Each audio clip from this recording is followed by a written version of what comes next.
Most people get this wrong.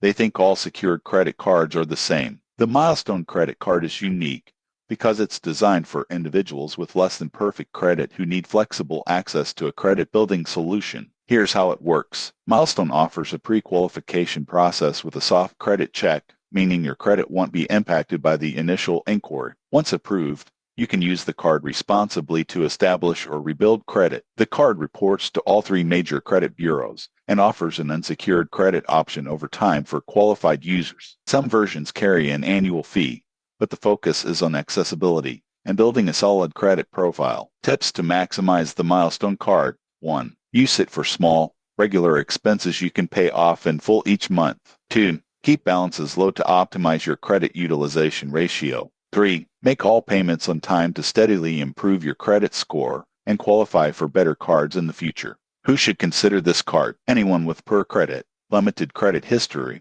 or history of financial setbacks looking for a straightforward, flexible way to build or rebuild credit. It's especially good for first-time credit users or those seeking an alternative to traditional cards. In conclusion, the Milestone credit card provides a clear, accessible path to improving credit. Its flexibility and reporting make it a valuable tool for building financial stability. If this review helped you, subscribe for more tips on credit building cards and strategies. Use it responsibly, stay consistent, and take control of your credit journey.